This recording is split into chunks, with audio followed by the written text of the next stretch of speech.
Oh, wow. This is terrible. Deeper and deeper. It's in there. Hi.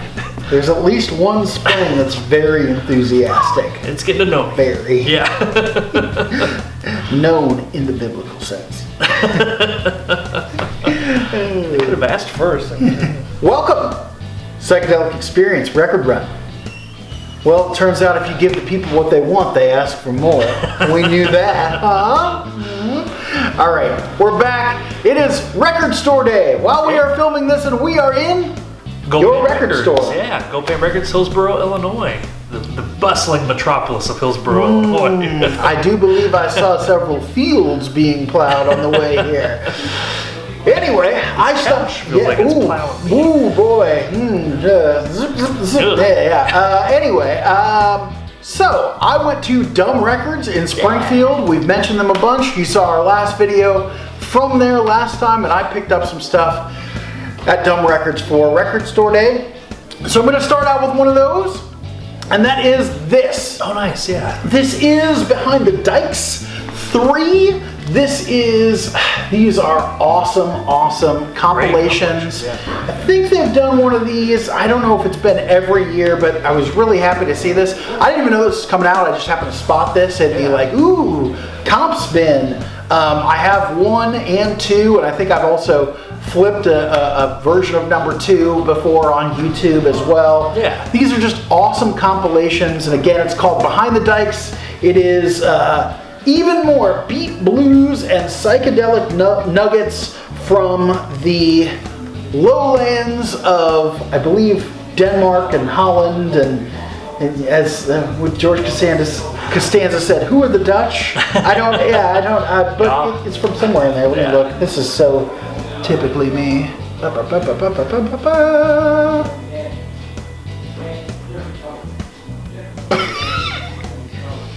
It's the Netherlands. Ah, Nederlander. It's the hot one. That's yes. Yeah. Nederlander. Yes, from the Netherlands. So some really cool Northern European 60s nuggets there on these comps. Cool. I'm really looking forward to putting this on the turntable. That's awesome, man. Very cool. Here at Gold Pan, we don't qualify for the Record Store Day exclusives because the Record Store Day people say we're not open enough, which is a rant for another day. Anyway, so your keister red. I know, right? So what we end up doing, we do a large new order, get a lot of new records in, kind of across the spectrum, what we think people are going to be after, and we also try to do some kind of heavy hitter used stuff. And we've been sitting on a pile of some really good hip hop, late 80s, early 90s hip hop stuff. Like this one here, Mos Def, Black on Both Sides, an original 1999 US press. I wanted to show the Tribe Called Quest, the Low End Theory, but a guy bought it already this morning. So I knew you had that one. Yeah. I was kind of like, yeah, where's that? I know. It's like, man, that sits for a couple weeks. I'm like, I'm glad you sold it. But so we kind of, try to kind of do heavy hitter stuff like this to entice people in. It's not quite on the level of Noble Records, the heavy hitter stuff he brings in, but we try, our best in this little small town. But that's just a little sampling of something we try to bring in. So, all right, this is one that I had seen, and I knew I was going to pick it up. I won't say that I'm disappointed by this. I haven't opened it yet, but this is the 50th anniversary Nuggets box set. If you are at all familiar with Nuggets, you are aware it is an amazing comp that was put out on Elektra Records in the early 70s, kind of doing a recent look back at great garage into psych rock of the 1960s. It's still mostly those singles-oriented bands, and what I said, I'm not disappointed, but there is just a repackage of the original in here. But it comes with Nuggets Volume 2 as well. The one that was kind of always semi-official, Nuggets. Lenny Kaye always intended for it to be at least a 2-volume set. So this comes with the Almost Happened, as it says, the Almost Nuggets Volume 2, and the Never Was Also Duggets bonus disc. So I'm looking forward to cracking this open. It comes with a poster that has original artwork. Awesome. I do like this box set that's sort of, got the, it's not really lenticular. No, yeah. It's got very reminiscent of like the Wheels of Fire. Yes, very much so there. So that's some cool stuff going on.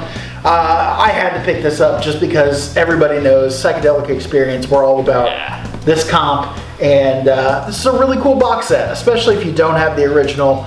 I can't speak for the pressing yet, but I'm really excited about the content in here. It's very cool. Yeah, it's awesome.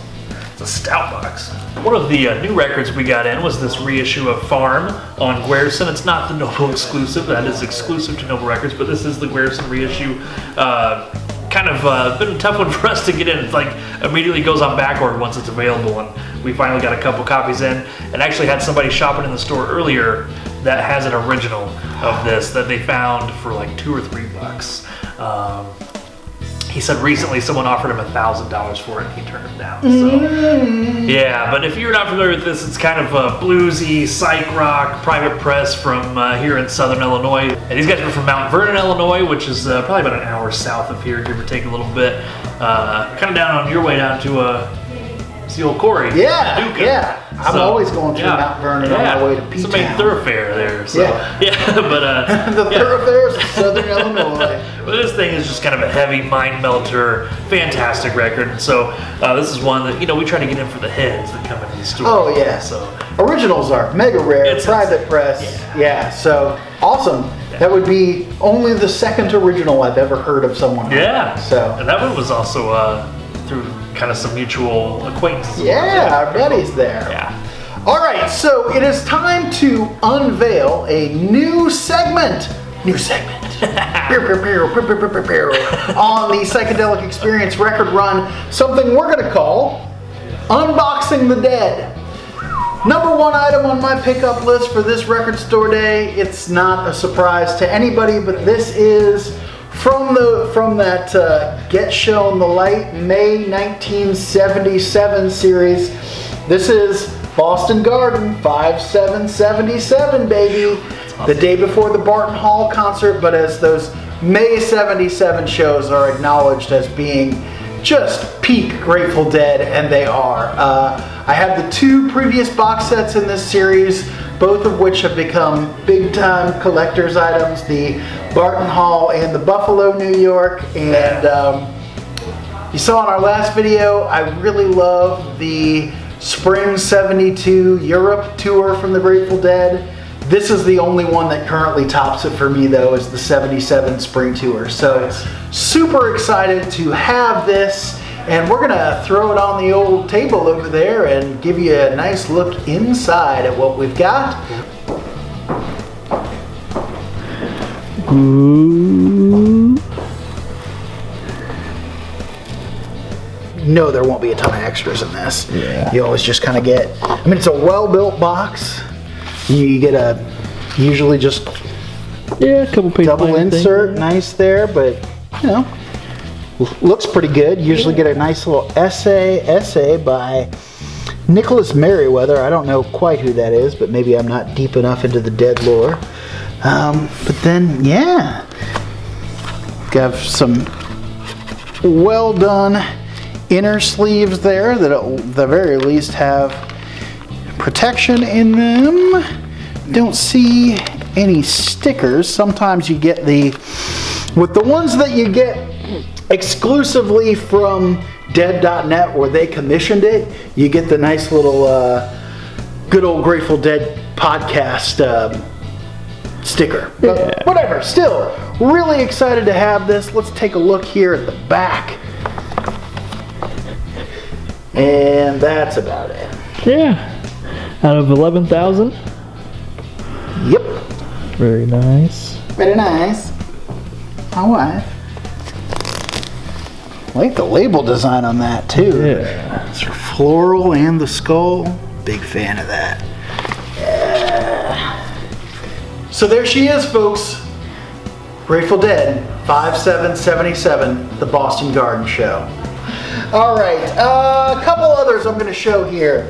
This is one I've been wanting forever, and that you were kind enough to clean for me. I swear, absolutely has to be from the same collection that my copy of the White Album is from. It has got the exact same stain in the exact same place that is the exact same color of water stain. It has to be that. Anyway, this is an original UK mono Satanic Majesty's Request on Decca. And this is one of the ones I had to go online for, because it's not like you just see these hanging around in record shops in the good old USA. I will show the Decca label as well as that original inner sleeve. So smoky and cool there. And then Decca label is, yes, sir. Thank you so much. Oh, is there something in my... Oh no. Oh, it's just on the outside. There you go. Yeah, this is hard to do. You never know what to do when it's just the record in the darn inner sleeve. All right.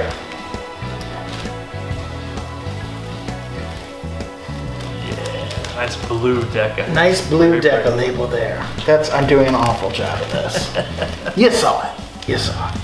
And this is an estate sale pickup that I had recently. This is New Order's Blue Monday, an era-defining single here. This is a maxi disc, and boy, am I really happy I picked this up. I think I put this in a pile of like 6 records that somebody was like, you know, whatever for those. Worth about $35. Very nice. Yeah, it's really nice. Like I said, it is an era-defining electronic dance record, maxi single. So anyway, I probably will flip this. I did digitize it though. It's an extended version of the single. So happy to get this, and really looking forward. Probably gonna flip it to somebody who is a club DJ or something. But really cool record. And man, it sounds good too. That bass is prominent. That's awesome. And in keeping with our tradition of me giving you gifts when they aren't really appropriate, I found another. This is another. Let's not overhype this, but this is a record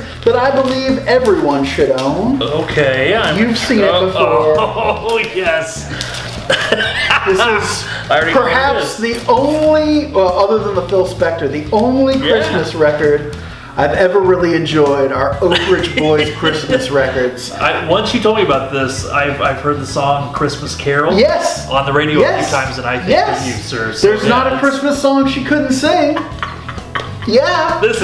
You guys have no idea what this means to me. This is like knowing he does not enjoy Christmas music, and this was the album that his family played and that I'm receiving as a gift. Now, I mean, this isn't the copy. No. I found another one, but I was just like, the 2 Oak Ridge Boys mid-80s Christmas records were on a single taped cassette, and for years it was the only cassette that was actually in my dad's van. So I rolled through like 4 states with the windows down because the AC didn't work. We're talking the desert here. There's no radio stations. Me and my dad are just cranking the Oak Ridge Boys Christmas. It's 110 degrees outside. It's July. And it's Christmas, Mary's coming home. She is the only thing I want. I think that's on the other one, but Oak Ridge Boys Christmas, I actually think I like it unironically, but it's also irony. I love it. You gotta have it, man. That's awesome. Thank you. Christmas Carol. You're welcome, man. Merry Christmas, bud. Yes, you too. All right, guys. Well, seriously, thanks for sticking around. Thank you so much for being fans of the Psychedelic Experience and all the support. We really can't thank you enough. We hope to see you out there flipping through the record bins at the record shows. But until then, avoid scratches and stay in the groove.